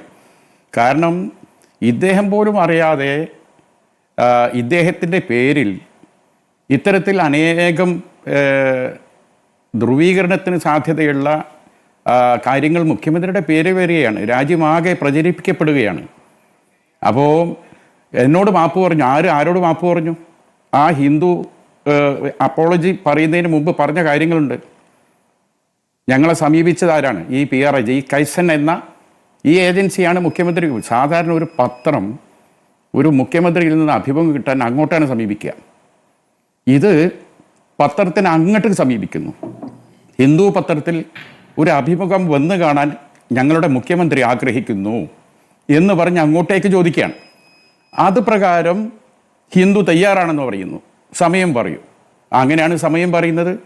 എന്നിട്ട് മുഖ്യമന്ത്രി അഭിമുഖം കൊടുക്കുമ്പോൾ ഈ PR ഏജൻസിൻ്റെ 2 പ്രതിനിധികൾ ഇടവും വലവും ഇരിക്കുന്നു. 30 മിനിറ്റ് നേരത്തെ അഭിമുഖം കഴിയുന്നു. കഴിഞ്ഞതിന് ശേഷം ഈ അഭിമുഖം നടത്തിയ ഹിന്ദുവിൻ്റെ ലേഖികയോട് പറയുന്നു, ആര് പറയുന്നു? ഈ 2 PR ഏജൻസിയിലെ ഈ 2 വ്യക്തികൾ പറയുന്നു, വാർത്താ സമ്മേളനത്തിൽ മുഖ്യമന്ത്രി പറഞ്ഞ ഈ വാചകങ്ങൾ കൂടി ഈ അഭിമുഖത്തിൻ്റെ ഭാഗത്തിൽ പറഞ്ഞതായി ചേർക്കണം. അപ്പോൾ ലേഖിക പറഞ്ഞു, അത് വാക്കാൽ പറഞ്ഞാൽ പോരാ, എഴുതി തരണമെന്ന് പറഞ്ഞു. അങ്ങനെ കൈസൻ എന്ന PR ഏജൻസിയുടെ ലെറ്റർ ഹെഡിൽ ഈ ലേഖികക്ക് എഴുതി കൊടുക്കുകയാണ്. സ്വാഭാവികമായിട്ടും ഈ ഇൻ്റർവ്യൂ ഉണ്ടാക്കിയത് തന്നെ ഈ PR ഏജൻസി ആയതുകൊണ്ട് സ്വാഭാവികമായും PR ഏജൻസി മുഖ്യമന്ത്രിയുടെ ഭാഗമാണ്. എന്തിനാണ് PR ഏജൻസി? അത് മുഖ്യമന്ത്രിയുടെ എന്താണ്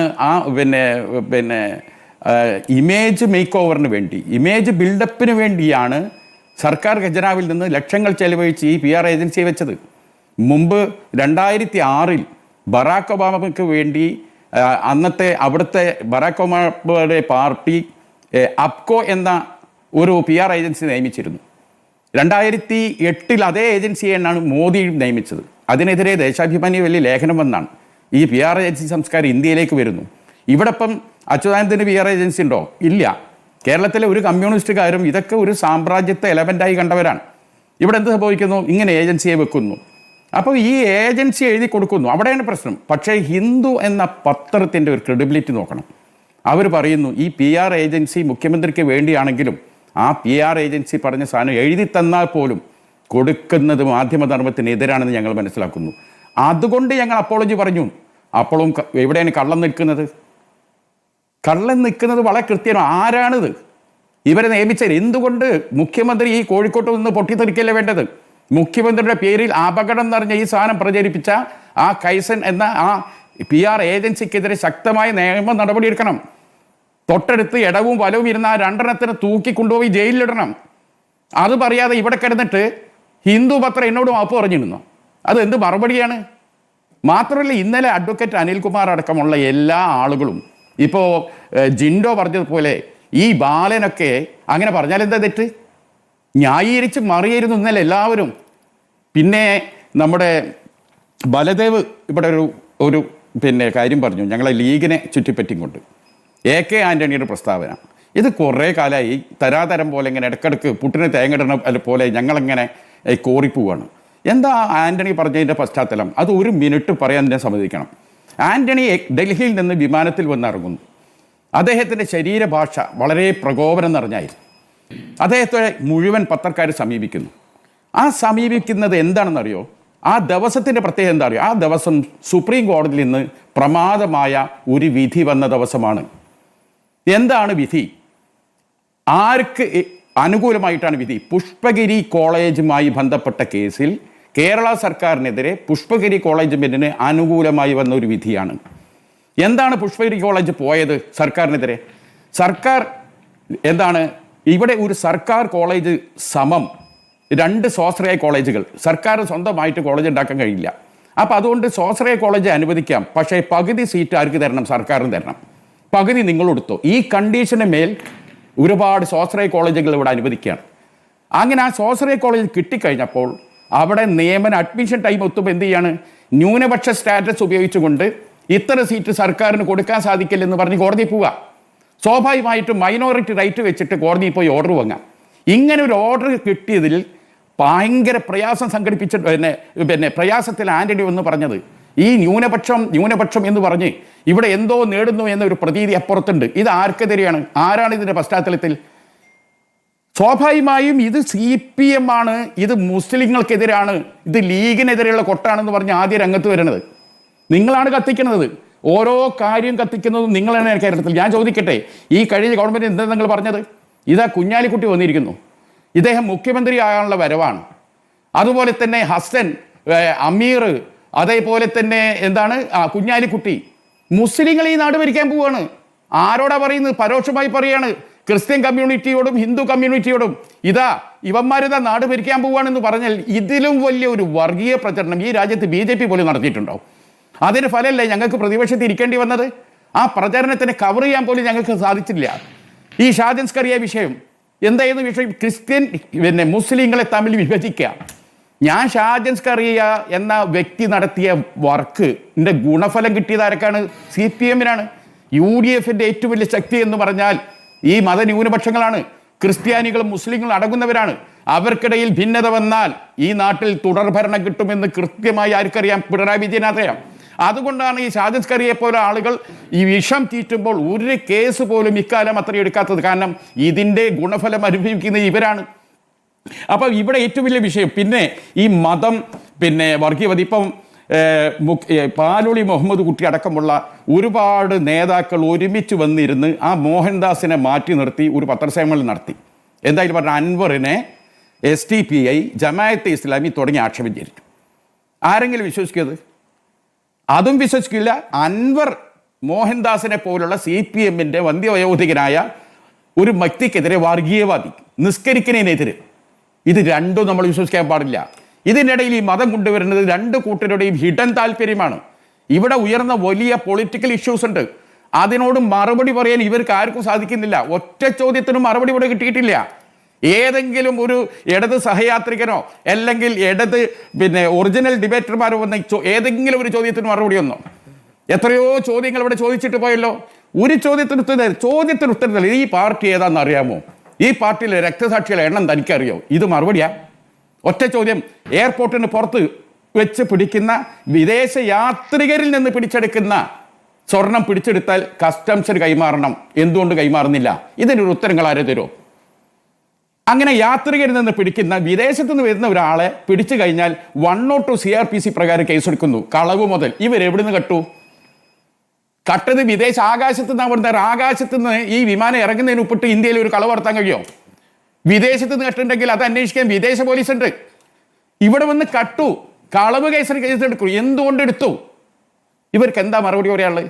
കോട്ടക്കലിൽ സർക്കാർ സ്ഥലത്ത് സർക്കാരിന് അനുമതിയോ സർക്കാരിൻ്റെ ഫണ്ടോ സർക്കാരിൻ്റെ എസ്റ്റിമേഷൻ പാനൽ കമ്മിറ്റി, അതിൻ്റെ ചെയർമാൻ ശൈല ടീച്ചറാണ്. അവരാരും അറിയാതെ പോലീസിന് ഒരു കെട്ടിടം ഉണ്ടാക്കണമെങ്കിൽ അതിൻ്റെ ഫണ്ട് അനുവദിക്കേണ്ടത് നിയമസഭയുടെ എസ്റ്റിമേറ്റ് പാനൽ കമ്മിറ്റിയാണ്. ആ കമ്മിറ്റി പോലും അറിയാതെ സർക്കാർ ഭൂമിയിൽ ഒരു പോലീസ് സ്റ്റേഷൻ കെട്ടിടം ഉണ്ടാക്കുന്നു.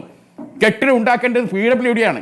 സർക്കാരിന്റെ ഫണ്ട് അതിൽ ഉപയോഗിക്കുന്നില്ല, പിരിവെടുത്ത് പോലീസ് സ്റ്റേഷൻ ഉണ്ടാക്കുന്നു. ഇത്ര വലിയ ദാരിദ്ര്യം നമ്മുടെ പോലീസിനുണ്ടോ? പച്ചക്ക് നിയമവിരുദ്ധ പ്രവൃത്തി അത് ADGP ഒന്ന് ഉദ്ഘാടനം ചെയ്യുന്നു. അത് ഏതെങ്കിലും ഒരു സഖാവ് മറുപടി തന്നണോ? ഏതെങ്കിലും ഒരു കുട്ടി മറുപടി തന്നണോ? ശരി, ചോദ്യങ്ങൾക്ക് ഉത്തരമായിട്ടില്ല എന്നതാണ് താങ്കൾ പറഞ്ഞതിന് ചുരുക്കം. ചോദ്യങ്ങൾക്കുള്ള മറുപടിയാ വരുന്നത്. അല്ലാതെ കമ്മ്യൂണിസ്റ്റ് പാർട്ടിയുടെ ഗതകാല ചരിത്രവും പഴയ ആ എന്താണ് കുഞ്ഞിക്കണ്ണന്റെ മരണവും തലശ്ശേരി പള്ളിക്ക് ആ കഥ പറയും നോവൽ പറയേണ്ട സമയമല്ല. ഈ ചോദ്യങ്ങൾക്ക് അൻവർ ചോദിച്ച ചോദ്യത്തിന് ഇതാ മറുപടി, ആ ചോദ്യത്തിന് ഇതാ മറുപടി. ഇങ്ങനെ മറുപടി പറയാൻ നിങ്ങൾ തയ്യാറാകണം. ശരി, തിരുത്താനും തയ്യാറാകണം. ശ്രീ ദാമോദർ പ്രസാദ്, മലപ്പുറവുമായി ബന്ധപ്പെട്ട് ഉയർത്തിയ ആരോപണം അല്ലെങ്കിൽ ഉണ്ടാക്കിയ വിവാദം, ആ വിവാദത്തിന് മറുപടി പറയുന്നു, അതിൽ വ്യക്തത വരുത്തി എന്നാണ് മുഖ്യമന്ത്രി വിശദീകരിച്ചുകൊണ്ട് പറയുന്നത്. പാർട്ടി സഖാക്കളും പാർട്ടി അണികളും ആ രൂപത്തിൽ തന്നെ അതിനെ വിശദീകരിക്കുകയും ചെയ്യുന്നു. പക്ഷേ യഥാർത്ഥത്തിൽ അവിടെ നിന്ന് PR ഏജൻസി എന്ന അടുത്തൊരു വിവാദത്തിന് തിരികൊളുത്തുകയല്ലേ ചെയ്തിരിക്കുന്നത്. അതിനാണെങ്കിൽ ഇന്നത്തെ പ്രസംഗത്തിൽ എവിടെയും മുഖ്യമന്ത്രി മറുപടി പറഞ്ഞിട്ടുമില്ല. കുറച്ചുകൂടി ഗൗരവത്തിൽ, അതായത് മുഖ്യമന്ത്രിക്ക് വേണ്ടി പുറത്തുനിന്ന് ഒരു PR ഏജൻസി പ്രവർത്തിക്കുന്നു, അവർ തന്നെ ഒരു ദേശീയ മാധ്യമത്തെ സമീപിച്ചുകൊണ്ട് ഇന്ന കാര്യങ്ങൾ ഊന്നണമെന്ന് പറയുമ്പോൾ അത് ദേശീയ തലത്തിൽ ചർച്ചയാക്കപ്പെടണമെന്നും ദേശീയ തലത്തിൽ ശ്രദ്ധിക്കപ്പെടണമെന്നും ഉദ്ദേശിച്ചുകൊണ്ടായിരിക്കുമല്ലോ ഈ മലപ്പുറം വിഷയം എടുത്തു പറയുന്നത്. അപ്പോൾ അത് ആരുടെ താല്പര്യമാണ്? അപ്പോൾ അങ്ങനെ മറ്റാരുടെയെങ്കിലും താല്പര്യം സംരക്ഷിക്കാൻ വേണ്ടി ഈ PR ഏജൻസി പ്രവർത്തിക്കുകയാണ്. PR ഏജൻസി മുഖ്യമന്ത്രിക്ക് വേണ്ടി എത്തുകയാണോ? ഇത്തരം ചോദ്യങ്ങൾ കൂടി വരുന്നില്ലേ? എന്തുകൊണ്ട് മുഖ്യമന്ത്രി ഇന്നതിൽ മറുപടി പറഞ്ഞില്ല എന്നുള്ളതും അത്ഭുതകരമല്ലേ? മുഖ്യമന്ത്രി ഒരു പക്ഷേ ഇന്ന് പ്രസംഗിക്കുന്ന സമയത്തുകൊണ്ട് കോഴിക്കോട്ട് അവസാന അപ്ഡേറ്റ് മുഖ്യമന്ത്രി കിട്ടിയിട്ടുണ്ടാവണമില്ല. അതുകൊണ്ട് നമുക്ക് അത് ഒരു പക്ഷേ മനസ്സിലാക്കിയതിന് ശേഷം പിന്നീട് മുഖ്യമന്ത്രി കിട്ടിയ ലേറ്റസ്റ്റ് ഇൻഫർമേഷൻ അദ്ദേഹത്തിൻ്റെ പ്രസംഗത്ത് മനസ്സിലാവുന്നത് ഹിന്ദു അപ്പോളജൈസ് ചെയ്തു. അപ്പോൾ മുഖ്യമന്ത്രി സാറ്റിസ്ഫൈഡ് ആണ്, തൻ്റെ വാദം അംഗീകരിച്ചത്. പക്ഷേ ഇവിടെ പ്രധാനപ്പെട്ട കാര്യം നമ്മൾ മനസ്സിലാക്കേണ്ടത്, എല്ലാവരും മനസ്സിലാക്കേണ്ട കാര്യം, ഇടതുപക്ഷവും BJPക്ക് ഒരു പക്ഷേ താല്പര്യമുള്ള വിഷയമാണ്. പക്ഷേ എല്ലാവരും മനസ്സിലാക്കേണ്ട കാര്യം, ഒരു മലപ്പുറമായി ബന്ധപ്പെട്ടൊരു പാൻ ഇന്ത്യൻ നെഗറ്റീവ് വളരെ കൃത്യം. നമുക്ക് മനേക ഗാന്ധി പറഞ്ഞ് നമുക്ക് ഓർമ്മയുണ്ടല്ലോ, മലപ്പുറമായി ബന്ധപ്പെട്ട നെഗറ്റീവ് ഉണ്ടാക്കുന്നുണ്ട്. നിങ്ങൾ കഴിഞ്ഞ ദിവസം സുപ്രീം കോടതി ബാംഗ്ലൂരു സ്ഥലത്തെ ചെറിയ പാകിസ്ഥാൻ എന്ന് വിളിച്ചതിൻ്റെ പേര് സുപ്രീം കോടതി വിലക്കിയത് നമ്മുടെ മുമ്പിലുണ്ട്. അപ്പോൾ ഈ മലപ്പുറമായി ബന്ധപ്പെട്ട് എന്തൊക്കെ സോഷ്യൽ മീഡിയയിൽ എന്തൊക്കെ വിഭജിക്കുന്ന നെഗറ്റീവുകൾ ഇറങ്ങുന്നത് നമുക്കറിയോ? എത്ര സോഷ്യൽ മീഡിയയിലൂടെ നമ്മൾ പരസ്യമായി ചിലപ്പോൾ കാണുന്നത് സോഷ്യൽ മീഡിയയിലൂടെ മലപ്പുറത്തെ കേന്ദ്രീകരിച്ചുകൊണ്ട് മുസ്ലിം ജനവിഭാഗം കൂടുതലാണെന്നുള്ളതുകൊണ്ട് എന്തെല്ലാം വൃത്തികെട്ട ഹീനമായിട്ടുള്ള മനുഷ്യർ തമ്മിൽ ഈ 2021 100-ാം വർഷത്തിൽ എന്തൊക്കെ തന്നെ വിചിതമായ നെഗറ്റീവുകൾ ഉണ്ടാക്കിപ്പെട്ടു. വലതുപക്ഷം വളരെ ബോധപൂർവ്വം ദേശീയതലത്തിൽ ഇതൊക്കെ തന്നെ എന്താ ഗുണം ചെയ്യുന്നത്? ഉത്തർപ്രദേശിലും ബീഹാറിലും ഒക്കെ, കേരളത്തിലല്ല, അതിൻ്റെ ഗുണഫലങ്ങൾ അവിടെ നേടാൻ വേണ്ടിയാണ്. കേരള സ്റ്റോറിയും സിനിമ, കേരള സ്റ്റോറി സിനിമ തന്നെ വളരെ വിദഗ്ധമായി കേരളത്തിൽ ഉണ്ടാക്കിയതിനാണ് കേരളത്തെക്കുറിച്ച് ഇതിനെയൊക്കെ പ്രതിരോധിച്ചിരുന്നു CPM. വളരെ കൃത്യമായി പ്രതിരോധിക്കുകയും അതിന് മറുപടി പറയുകയും അതിന് നിലപാടെടുക്കുകയും കേരളത്തിൻ്റെ CPMൻ്റെ സാംസ്കാരിക യുവാക്കൾ വളരെ ആവേശപൂർവ്വം ശരിയായ വിധത്തിൽ അതിന് പ്രതിരോധിച്ചിരുന്നു. പക്ഷേ ഇവിടെ അപ്പോൾ അത്തരം നെഗറ്റീവ് കേരളത്തിൽ നിൽക്കുന്നുണ്ട്. ഈ നെഗറ്റീവ് കേരളത്തിൽ ഗുണഫലം സൃഷ്ടിക്കാൻ തുടങ്ങുന്നുണ്ടോ എന്ന് ചോദിക്കുമ്പോഴാണ് അതിൻ്റെ ആപൽക്കരമായ സ്ഥിതിയിലേക്ക് നമ്മൾ മാറുന്നത്. നമ്മളെല്ലാവരും സ്വയം ചോദിക്കേണ്ടതും രാഷ്ട്രീയ പാർട്ടികൾ കക്ഷി രാഷ്ട്രീയ അതീതമായിട്ടും പരസ്പരം ചോദിക്കേണ്ട ചോദ്യമാണ്. ഇത് ഉത്തർപ്രദേശിലും മറ്റ് സ്ഥലങ്ങളിലൊക്കെ അതിൻ്റെ ബലം ഉണ്ടാക്കിയിട്ട് കേരളത്തിൻ്റെ അകത്ത് ഇതിന് ബലം ഉണ്ടാക്കുന്നുണ്ടോ? തൃശ്ശൂർ ബലം ഉണ്ടാക്കുന്നുണ്ടോ? മറ്റു സ്ഥലത്ത് അതിൻ്റെ ഗുണബലം ഉണ്ടാക്കുന്നുണ്ടെങ്കിൽ അത് കേരളം ഒരു അപകടകരമായ രാഷ്ട്രീയത്തിലേക്ക് തിരിയുക എന്നുള്ളതാണ് വളരെ വ്യക്തമായിട്ടുള്ള കാര്യം. അതാണ് നമ്മളെല്ലാവരും ചോദിക്കേണ്ട ചോദ്യം. മലപ്പുറത്തെക്കുറിച്ചുള്ള ഇത്തരം വ്യാജമായിട്ടുള്ള നിർമ്മിതി ഇപ്പം പല ചരിത്രകാരന്മാരെന്ന് പറഞ്ഞ ആൾക്കാർ യൂട്യൂബിൽ പ്രചരിപ്പിക്കുന്നത് കാണാം. ഇന്ന സ്ഥലത്ത് ഇന്ന ഗ്രാമമുണ്ട്, അവിടെ ഇന്ന ക്ഷേത്രം അനുവദിക്കുന്നില്ല, ഇന്ന ആൾക്കാർക്ക് പോകാൻ പറ്റില്ല തുടങ്ങി വളരെ വിഭജിക്കുന്ന നെഗറ്റീവ് പ്രകടനം. അപ്പോൾ അതിൻ്റെ ഭാഗമായിട്ട് മലപ്പുറത്തെക്കുറിച്ച് നെഗറ്റീവ് ദേശീയ തലത്തിൽ നിർമ്മിക്കണം, അത് പ്രചരിപ്പിക്കുന്നതാണ്. അപ്പോൾ ഹിന്ദു പോലെ പത്രം എടുക്കുക. ഹിന്ദു പോലെ പത്രം ഒരു കാരണവശാലും ഇത്തരം നെഗറ്റീവ് പ്രചരിപ്പിക്കുന്ന പത്രമല്ല. വളരെ സെക്യുലർ പൊസിഷൻ, അത് ഓർത്തഡോക്സ് സെക്യുലറിസം എന്നൊക്കെ നമ്മൾ വിളിക്കുകയാണെന്നുണ്ടെങ്കിൽ അങ്ങനത്തെ ഒരു സെക്യുലർ പൊസിഷൻ എടുക്കുന്ന പത്രമാണ് ഹിന്ദു. കാലങ്ങളായിട്ട് ഹിന്ദുവിൻ്റെ പൊസിഷൻ അതാണ്. ഈ വാർത്തയിലെ നടപടി ഇപ്പോഴത്തെ ഖേദപ്രകടനത്തെ എങ്ങനെ അംഗീകരിക്കാനാവും ശ്രീ ദാമോദർ പ്രസാദ്? അതാണ് സ്മൃതി, അതാണ് അതിൻ്റെ അകത്ത് കാര്യം. അപ്പോൾ കേരളത്തിലെ ജനവിഭാഗം തന്നെ മുസ്ലിം വിഭാഗത്തിൽ ഏറ്റവും കൂടുതൽ വായിക്കുന്ന പത്രം ഹിന്ദു ആയിരിക്കും. പക്ഷേ ആ ഹിന്ദു ഉപയോഗിക്കാനൊരു അവസരമായി മുഖ്യമന്ത്രിയെയും ഹിന്ദുവിനെയും ഒരു PR ഏജൻസി ആരുടെയോ താല്പര്യപ്രകാരം ഉപയോഗിച്ച ഘട്ടത്തിൽ എത്തിപ്പെട്ടു. അങ്ങനെ മുഖ്യമന്ത്രി ഒരു ഇൻസ്ട്രുമെൻ്റായി മാറി. അതാണ് എൻ്റെ ഗതികേട്. മുഖ്യമന്ത്രിയുടെ പത്രപ്രസ്താവന ഇൻസ്ട്രുമെൻ്റായി മാറുന്നു. കാര്യം മുഖ്യമന്ത്രി നിഷേധിക്കുന്നുണ്ട്, ഞാൻ പറഞ്ഞിട്ടില്ല, മുഖ്യമന്ത്രി അറിഞ്ഞിട്ടില്ല. നമ്മൾ മുഖ്യമന്ത്രി വിശ്വസിക്കണം. മുഖ്യമന്ത്രി പറയുന്നു ഞാൻ അറിഞ്ഞിട്ടില്ല. പക്ഷേ മുഖ്യമന്ത്രി പത്രസമ്മേളനം 24 പത്രസമ്മേളനത്തിൻ്റെ ഭാഗം തന്നെ. പക്ഷേ ഹിന്ദു എന്ന പത്രത്തിലൂടെ ശോഭന കെ നായർന്ന് ഡെപ്യൂട്ടി എഡിറ്റർ, അവർ കഴിഞ്ഞ ദിവസം യെച്ചൂരിയെക്കുറിച്ച് ദീർഘമായിട്ടുള്ള വീഡിയോ ചെയ്തിട്ടുള്ളത് ഞാൻ യൂട്യൂബിൽ കാണണ്ടായി. അങ്ങനെ ആളുടെ ഇൻ്റർവ്യൂവിലൂടെ ഈ വാർത്ത ഒരു കൈസർ എന്ന PR ഏജൻസി കൊടുത്തിട്ടുണ്ടെങ്കിൽ അവർ കൃത്യമായ ലക്ഷ്യമുണ്ട്. ഈ നെഗറ്റീവ് ഹിന്ദു പോലെ പത്രത്തിലൂടെ നെഗറ്റീവ് വരികയാണെങ്കിൽ എന്താണ് ഗുണം? അതിന് ക്രെഡിബിലിറ്റി കൂടും. ശ്രീ ദാമോദർ പ്രസാദ്, ഈ PR ഏജൻസി ഹിന്ദുവിന്റെ ക്രെഡിബിലിറ്റി പോയി. ഈ PR ഏജൻസി ആര് കൊണ്ടുവന്നു എന്ന ചോദ്യമുണ്ടല്ലോ. PR ഏജൻസി അങ്ങോട്ട് ബന്ധപ്പെടുകയാണ്. PR ഏജൻസിയെ ബന്ധപ്പെട്ട് നമുക്ക് അതെ ഈ PR ഏജൻസി മാത്രമല്ല, ഗൾഫിലെ ഒരു പത്രത്തിലും ഇതിൻ്റെ അകത്ത് മുഖ്യമന്ത്രിയുടെ വാർത്തകൾ. അപ്പോൾ മുഖ്യമന്ത്രി എന്തായാലും ജനകീയ മുഖ്യമന്ത്രി, ഇടതുപക്ഷ മുഖ്യമന്ത്രി, നവലിബറൽ ലുംബനസിന് ഒരു സ്വഭാവത്തിൻ്റെ അങ്ങനെ തന്നെ പറയേണ്ടി വരും. അങ്ങനെ ഭാഗമായിട്ട് PR ഏജൻസിക്ക് ഏർപ്പെടുത്തുന്നത് തന്നെ വളരെ ശരിയല്ലാത്ത നിലപാടാണ്. അതൊന്നും ശരിയല്ലാത്ത സമയം തന്നെ. അങ്ങനെ വലിയ പൊളിറ്റിക്കൽ പ്രസ് സെക്രട്ടറി ഉണ്ട്. പൊളിറ്റിക്കലായിട്ട് അവർക്ക് കൈകാര്യം ചെയ്യാൻ കഴിവുള്ള എത്ര ആൾക്കാരുണ്ട്. അപ്പോഴാണ് ഈ എപ്പൊളിറ്റിക്കലായിട്ടുള്ള റൈറ്റ് വിങ് ആയിട്ടുള്ള ഒരു PR ഏജൻസി ഏൽപ്പിക്കുന്നതിന് ശരിയല്ല നിലപാടാണ്. അത് ഒരു ഒട്ടും നിറഞ്ഞ ലെഫ്റ്റിൻ്റെ പൊളിറ്റിക്സ് ചേർന്നല്ല, ഒരു സംശയമില്ലാത്ത കാര്യമാണ്. ആ ലെഫ്റ്റിൻ്റെ പൊളിറ്റിക്സ് ചേരാത്ത കാര്യം അവർ ഉപയോഗിക്കുകയും ചെയ്യും. അപ്പോൾ അവരെന്താ ചെയ്യുന്നത്? ഇവർ ഇൻസ്ട്രുമെൻ്റ് ആക്കുകയാണ്. നമ്മുടെ ഇവിടെ മുഖ്യമന്ത്രി വിചാരിക്കുന്ന അവരിവിടെ നമുക്കിങ്ങനെ ആൾക്കാരെ, പക്ഷേ അവരെന്താ ചെയ്യുന്നത്? നേരെ മറിച്ച് ഇൻസ്ട്രുമെൻ്റ് ആക്കി കഴിഞ്ഞാൽ അവരപ്പോൾ ഒരു വാർത്ത കൊടുക്കും. ആ നെഗറ്റീവ്. ഇപ്പോൾ ഹിന്ദുവിൻ്റെ ക്രെഡിബിലിറ്റി നഷ്ടപ്പെട്ടു.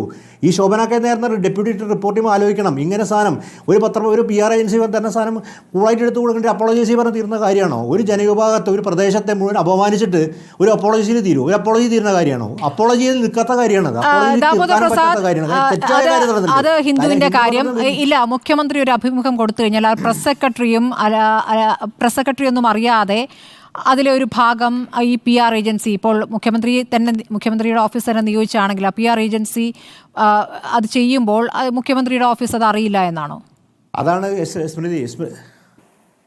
സ്മൃതി, അതാണ് എൻ്റെ ഗതികേട്. പൊളിറ്റിക്കലായിട്ട് പ്രസ് സെക്രട്ടറി നമ്മൾ മനസ്സിലാക്കും. PM മനോജാണ് press secretary. Political Deshabhimani resident എഡിറ്ററായിരുന്ന പ്രസ് സെക്രട്ടറി ആയിട്ട് പൊളിറ്റിക്കൽ ആയിട്ടുള്ള സെക്രട്ടറിക്ക്, ഇടതുപക്ഷ പ്രസ്ഥാനത്തിന് ഒരു സെക്രട്ടറിക്ക് ഈ PR ഏജൻസിയുടെ ലുംബനിസം തിരിച്ചറിയാൻ പറ്റുമെങ്കിൽ എന്തിനാണ് പ്രസ് സെക്രട്ടറി ആയിരിക്കുന്നത്? പൊളിറ്റിക്കൽ പ്രസ് സെക്രട്ടറി ഇരിക്കുന്നത് പേപ്പർ കട്ടിങ് എടുത്തു വയ്ക്കാനുള്ള സ്ഥാപനമാണോ പ്രസ് സെക്രട്ടറിയുടെ ഓഫീസ്? അപ്പോൾ ഇത് കൊടുത്തിന് പ്രസ് സെക്രട്ടറി അറിഞ്ഞിട്ടുണ്ടാവണം. ദേശാഭിമാനി റെസിഡന്റ് എഡിറ്ററായി ഞാൻ മനസ്സിലാക്കുന്നിടത്തോളം അദ്ദേഹം ദേശാഭിമാനി റെസിഡന്റ് ആയിട്ട് പ്രസ് സെക്രട്ടറി ആയിരുന്നു കൊടുക്കുമ്പോൾ അതിന് ഉത്തരവാദിത്തം. അപ്പോൾ CMO ഓഫീസ് തന്നെ ഇതിൽ അൻവർ ഉയർത്തിപ്പെട്ട പ്രധാനപ്പെട്ട വിമർശനം CMOനെ കുറിച്ചിട്ടാണ്.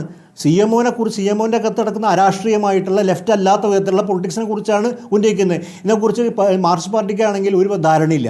അവരെല്ലാം തങ്കിലും മുഖ്യമന്ത്രിയാണെങ്കിൽ അവജ്ഞയോടെ എല്ലാം തള്ളുന്നു. അപ്പോൾ അതിൻ്റെ അകത്ത് എങ്ങനെയാണ് ഇത് ഒന്നാമത്തെ സർക്കാർ മുതൽ പലതരത്തിലുള്ള അപകടമായിട്ട് കാണുന്നുണ്ട്. പിന്നെ ഒരു കാര്യം, ഈ കരിപ്പൂരിനെ കുറിച്ച് പറയുന്നു. നമ്മുടെ പഴയ സ്വർണ്ണക്കള്ളക്കടത്ത് കരിപ്പൂർ വഴിയല്ലേ വന്നത്? നമ്മുടെ ഗ്രീൻ ചാനൽ സ്വർണം അത് കരിപ്പൂരല്ലല്ലോ. അപ്പോൾ അത് നമ്മുടെ വിസ്മൃതിയിൽ മറക്കേണ്ട കാര്യമൊന്നുമല്ല. അപ്പോൾ സ്വർണ്ണക്കള്ളക്കടത്ത് ആവശ്യം ഉണ്ടാവണമെന്നില്ല. അതെന്ന് ചോദിക്കുകയും ചെയ്യുന്നു എവിടെ എത്തിയ. അപ്പോൾ അപ്പോൾ ഇവിടെ പ്രധാനപ്പെട്ട കാര്യം, മുഖ്യമന്ത്രി ഞാൻ വിശ്വസിക്കുന്നു മുഖ്യമന്ത്രി പറഞ്ഞ കാര്യങ്ങൾ ശരിയായിരിക്കും. കാര്യം മുഖ്യമന്ത്രിക്ക് എല്ലാ കാര്യങ്ങളും നോക്കാൻ പറ്റില്ല. പക്ഷേ മുഖ്യമന്ത്രിയുടെ ഓഫീസുമായി ബന്ധപ്പെട്ട ആൾക്കാരും ഈ PR ഏജൻസിയെ ഉപയോഗിക്കുന്ന ആൾക്കാരും മനസ്സിലാക്കേണ്ട കാര്യം തങ്ങൾ ഉപയോഗിക്കപ്പെട്ടു എന്നുള്ളതാണ്. അത്ര ഗതികേടായി. അതായത് മുഖ്യമന്ത്രിയുടെ ഓഫീസിൽ PR ഏജൻസി ഉപയോഗിച്ചു. കാര്യം അവരുടെ റൈറ്റിംഗ് പൊളിറ്റിക്സ് ഞാൻ സമീപകാലത്ത് കുറച്ച് മണിക്കൂർ മുമ്പ് കണ്ട കാര്യം വെച്ചിട്ടുണ്ടെങ്കിൽ ഈ PR ഏജൻസിയെ ബന്ധപ്പെട്ട് ഉള്ള ഫോട്ടോകൾ അവർ വലതുപക്ഷ BJP പ്രസ്ഥാനങ്ങളൊക്കെ ആയിട്ട് വളരെ അടുത്ത ബന്ധം പുലർത്തുന്നുണ്ട്.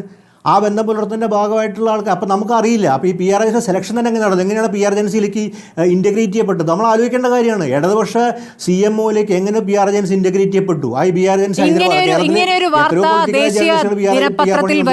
ദേശീയ ദിനപത്രത്തിൽ വരുന്നു. ഇവിടെ RSSുമായി CPMന് ബന്ധമുണ്ട്, അവിശുദ്ധ ബന്ധമുണ്ട് എന്ന് ആരോപിക്കപ്പെടുന്ന ഘട്ടത്തിൽ ഇത്തരം ഒരു വാർത്ത ദേശീയ പത്രത്തിൽ തന്നെ വരണം എന്ന ശക്തമായി ആഗ്രഹിക്കുന്നു. അതിന്റെ ഉള്ളടക്കം ഇതായിരിക്കണമെന്ന് ആഗ്രഹിക്കുന്നത് ആരായിരിക്കും എന്നൊരു ചോദ്യം കൂടി ഉണ്ടല്ലോ. ഉണ്ട്, അങ്ങനെ ചോദ്യം മാത്രമല്ല. ഇതിൻ്റെ അകത്ത് ഒരു മുഖ്യമന്ത്രിയുടെ നിസ്സഹായാവസ്ഥയും കൂടി. ഞാൻ ഇപ്പോൾ അദ്ദേഹത്തെ പാവെന്ന് അല്ലെങ്കിൽ PV അൻവർ പറഞ്ഞ പോലെ, പക്ഷേ മുഖ്യമന്ത്രി എല്ലാ കാര്യത്തേക്കും പരിശോധിച്ച് നോക്കാൻ പറ്റുമെന്ന് ഞാൻ പറഞ്ഞു. പക്ഷേ ഇവിടെ പ്രധാനപ്പെട്ട കാര്യം മുഖ്യമന്ത്രിയുടെ ഇന്ത്യ മുഴുവൻ കേൾക്കുന്ന ഹിന്ദു ക്രെഡിബിലിറ്റിയുടെ പത്രത്തിൽ ഏക ലെഫ്റ്റ് ചീഫ് മിനിസ്റ്റർ, ഇന്ത്യയിലെ ഏക ലെഫ്റ്റ് ചീഫ് മിനിസ്റ്ററുടെ പത്രസമ്മേളനമാണ്. അതിലൂടെ റൈറ്റ് വിങ് ആയിട്ടുള്ള ഒരു ഐഡിയ കടത്തിവിടുക എന്നുള്ളൊരു ഉദ്ദേശം ആർക്കും ഉണ്ടായിരുന്നു. അത് ഫലപ്രദമായി നിർവഹിച്ചു കഴിഞ്ഞാൽ ഇനിയിപ്പോൾ അപ്പോളജി പറഞ്ഞാൽ എത്ര പേര് കേൾക്കും? കേരളത്തിൽ കുറച്ച് ആൾക്കാർ കേട്ടു, ഉത്തർപ്രദേശ് കേട്ടോ. ഇത് മറ്റു സ്ഥലങ്ങളൊക്കെ ഈ അപ്പോളജി ആരും ശ്രദ്ധിച്ചിട്ടുണ്ടാവോ? ഇല്ല. കേരളത്തിൽ നമ്മുടെ ഈ വിഷയം ശ്രദ്ധിക്കും. അപ്പോൾ അത്തരം അപകടനാവസ്ഥയിൽ എത്തിക്കഴിഞ്ഞിരിക്കുന്നു. ഇതിനെ പരിശോധിക്കാതെ, ഇതിനെ മാറ്റം വരുത്താതെ അവജ്ഞയോടെ തള്ളുന്നു. അല്ലെങ്കിൽ മാർക്സിസ്റ്റ് പാർട്ടിക്ക് ലീഡർഷിപ്പിന് പറയാം ഞങ്ങളതൊക്കെ നോക്കുന്നുണ്ട്, പരിശോധിക്കുമ്പോൾ സാധനം കഴിയുന്നു പോകും. ആ അവസ്ഥയായിരിക്കും. മാറ്റേണ്ട സമയത്ത് മാറ്റിയില്ലെങ്കിൽ പരിശോധനയ്ക്ക് അപ്പുറമായി കാര്യം എന്നുള്ളതാണ് നമ്മുടെ ഏറ്റവും ലേറ്റസ്റ്റ്. അത് സംശയകരമായി തോന്നില്ലേ? അതേക്കുറിച്ച് കോൺഗ്രസിന് എന്താണ് പറയാനുള്ളത്?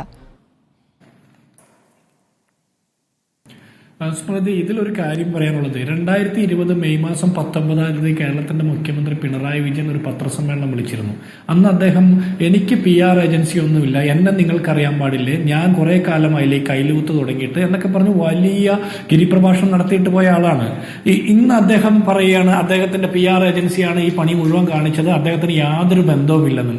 അപ്പോൾ ഒരു കാര്യം വ്യക്തമാണ്, ക്യാപ്റ്റൻ നന്നായിട്ട് കള്ളം പറയുന്ന ആളാണെന്ന്. ഇവിടെ നാവ് വാടകയ്ക്ക് എടുത്താണ് അൻവർ ഇത്രയും ദിവസം സംസാരിച്ചെന്നാണ് അദ്ദേഹം പറഞ്ഞത്. ഇപ്പൊ നമുക്കൊരു കാര്യം മനസ്സിലായില്ലേ, പിണറായി വിജയന്റെ നാവ് എന്ന് പറഞ്ഞാൽ സംഘപരിവാറിൽ നിന്ന് വാടകയ്ക്ക് എടുത്തതാണ്. ഈ PR ഏജൻസി വാടകയ്ക്ക് കൊടുത്ത നാവ് കൊണ്ടാണ് അദ്ദേഹം ഈ പ്രസ്താവനയൊക്കെ നടത്തുന്നത്.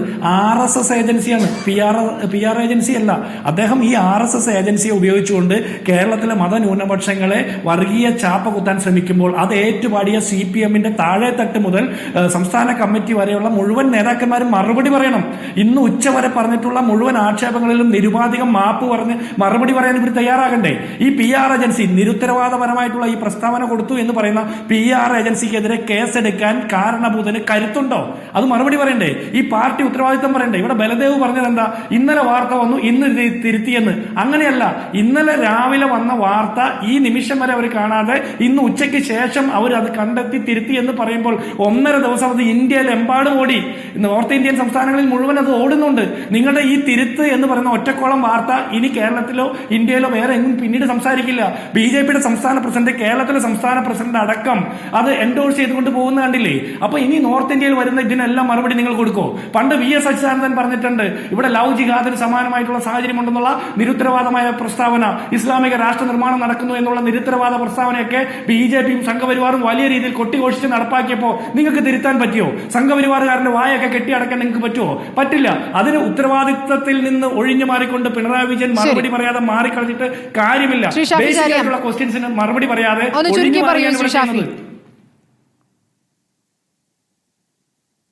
അല്ല, 1 മണിക്കൂറിലധികം മുഖ്യമന്ത്രി ഇന്ന് സംസാരിച്ചു. അതിൽ ഏതെങ്കിലും 1 മിനിറ്റ് നേരം ഈ PR ഏജൻസിയെ തള്ളിപ്പറയാൻ എന്തുകൊണ്ട് മുഖ്യമന്ത്രി തയ്യാറായില്ല? അത് തള്ളിപ്പറയണ്ടേ? ഈ നിമിഷം വരെ ഇവരാരും തന്നെ തള്ളി പറയുന്നില്ല. ഈ PR ഏജൻസിയെ മുഖ്യമന്ത്രി എന്തുകൊണ്ട് തള്ളി പറയുന്നില്ല? ഈ കൈസൻ എന്ന ഈ PR ഏജൻസിയുടെ പ്രസിഡന്റ് നിഖിൽ പവിത്രൻ പറഞ്ഞിരിക്കുന്നു. എന്താ പറഞ്ഞത്? CMO ഓഫീസ് അറിയാതെ ഞങ്ങളത് ചെയ്യില്ല, CMO ഓഫീസിന്റെ അനുവാദമില്ലാതെ ഞങ്ങളത് ചെയ്യില്ല. അവിടെയാണ് പ്രശ്നം. എല്ലാം മുഖ്യമന്ത്രിയുടെ ഓഫീസ് തന്നെയാണ്. കൂടുതൽ അവ്യക്തതയാണ്, കൂടുതൽ സങ്കീർണതയിലേക്ക് പോവുകയാണ്. അപ്പം തീർച്ചയായും നാളെയും ഇത് വലിയൊരു രൂപത്തിലേക്ക് വരും. സത്യത്തിൽ ഇവിടെ കഷ്ടപ്പെടുന്നത് CPM-ന്റെ ഡിബേറ്റർമാരാണ്. എങ്ങനെ ഇന്നിപ്പോൾ ചർച്ചക്കാരും കാണുന്നില്ല? എങ്ങനെ അവരെ ഞങ്ങളെപ്പോലുള്ള ആളുകളെ മുഖത്തോക്കി സംസാരിക്കും? ഇന്നലെ പറഞ്ഞ അവിടെ കിടക്കല്ലേ? അങ്ങനെ പറഞ്ഞാൽ എന്താ കുഴപ്പം? അടുത്ത ചർച്ച ചോദിക്കണം, എന്തുകൊണ്ട് ഈ PR ഏജൻസി തള്ളി പറയുന്നില്ല? ഈ PR ഏജൻസിക്ക് സർക്കാർ കൊടുക്കുന്ന പ്രതിമാസം എത്രയാണ്? ഒരുപാട് കാര്യങ്ങൾ അറിയേണ്ടതുണ്ട്. ഡൽഹിയിൽ നിന്ന് നമ്മുടെ അവകാശം വാങ്ങാൻ വേണ്ടി ഒരാളെ നിയമിച്ചിട്ടുണ്ട്, ഒരു ആർത്തി പണ്ടാരം. ഇങ്ങനെ ഒരു ഏജൻസിയെ ഞങ്ങൾ ഏൽപ്പിച്ചിട്ടില്ല. ഈ PR ഏജൻസി ആർക്ക് വേണ്ടി പ്രവർത്തിക്കുന്നു എന്നുള്ള ശക്തമായ പ്രതികരണം മുഖ്യമന്ത്രിയിൽ നിന്ന് ഉണ്ടാകുമോ എന്ന് നമുക്ക് നോക്കാം. വളരെ നന്ദി. ചർച്ച അങ്ങനെയാണ് ഹിന്ദുവിനെതിരെ കേസ് കൊടുക്കണം. നോക്കാം നമുക്ക്. വളരെ നന്ദി ജിൻഡോ ജോൺ, ഷാഫി ചാലിയം, അഡ്വക്കേറ്റ് ബലദേവ്, ദാമോദർ പ്രസാദ് ചർച്ചയിൽ പങ്കെടുത്തതിന്.